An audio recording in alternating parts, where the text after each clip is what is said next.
Mardi 14 novembre. Studio du Landy à la Plaine Saint-Denis. Nous sommes en tout début d'après-midi et le studio est déjà en ébullition. Depuis la veille, TF1 tourne les auditions à l'aveugle de la 13e saison de The Voice. Édition qui est marquée par le grand retour de Mika dans le célèbre fauteuil rouge.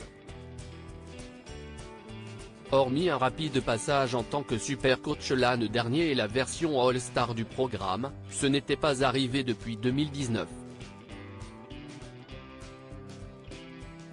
Alors, forcément, il est attendu comme le Messie. Tout le monde a hâte de voir si sa présence fera des étincelles aux côtés de Vianney, Big Flo et Oli. Spoilé, si on savait que c'était déjà le cas avec Zazie, l'alchimie est bel et bien présente entre Mika et cette jeune génération de coachs. Le chanteur libanais est conquis. C'est génial mais ils ont pris des vitamines. Il faut y aller car ça tabasse dans tous les sens, s'est-il réjoui auprès de Mathieu Grelier, le producteur de The Voice. Entre le quatuor, ça va très vite. Les arguments pour convaincre les talents fusent aussi vite que les vannes. L'ambiance est à la fête. Entre deux prestations, les coachs papotent entre eux, se charrient. Ainsi, Zazie est surnommée la sorcière et la faucheuse quand Mika a hérité du sobriquet The Snake, voire Shrek, à cause de son costume vert jaune. Et quand Vianney ou Big Flo et Oli discutent avec le public, Mika, lui, s'offre une petite danse endiablée. De quoi ravir ceux qui ont fait le déplacement pour assister à l'enregistrement.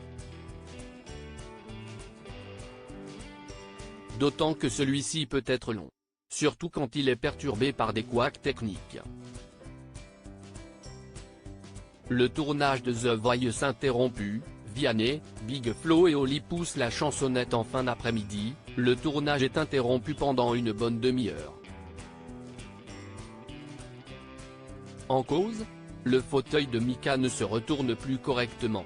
Alors qu'une équipe est dédiée à résoudre ce souci, récurrent, Vianney attrape sa guitare et rejoint la scène réservée aux musiciens. Oli commence à entonner Il faudrait, avant que Vianney et Big Flo fassent également entendre leur voix. Une jolie surprise, et ce n'est pas la seule que le public verra ce jour-là, comme vous le lirez peu après. Après cette interlude, les talents peuvent à nouveau défiler face au coach.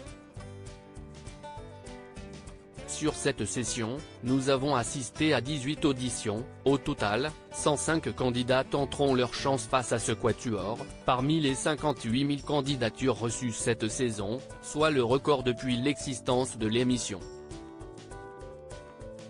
Pourtant, la moitié n'est pas retenue pour la suite de l'aventure. Les coachs sont très exigeants. Et à chaque fois, les débriefs sont précis. Longs, aussi. Ils prennent le temps d'expliquer pourquoi ils se sont retournés ou non.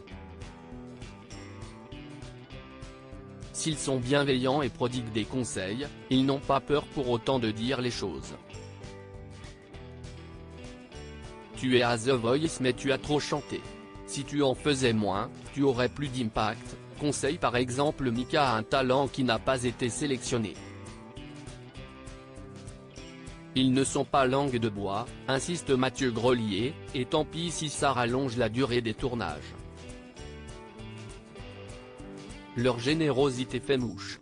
Hier, Nikos m'a envoyé un texto pendant le tournage pour me confier que c'était un cru bavard mais qui ne parle pas pour ne rien dire, s'amuse le producteur.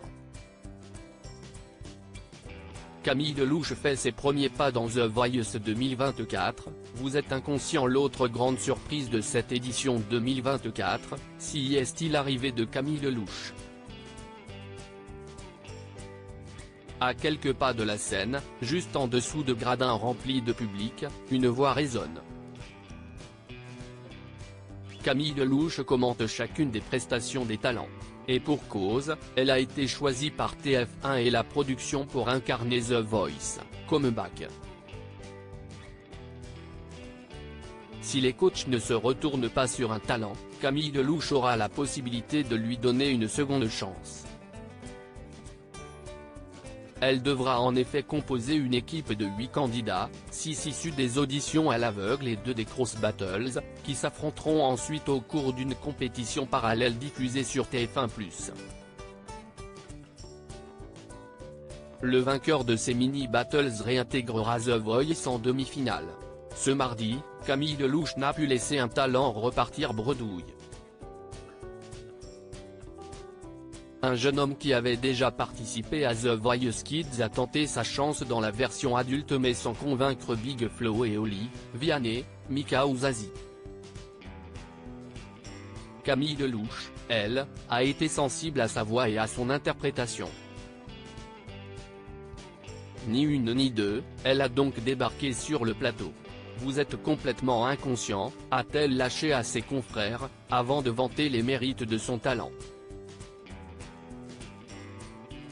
Reste à savoir si c'est finalement Camille Delouche et l'un de ses poulains qui remportera cette édition de The Voice, au détriment des coachs principaux. En attendant, la journée est loin d'être terminée pour les équipes du télécrochet. Après cette session d'enregistrement, une deuxième était enregistrée dans la foulée.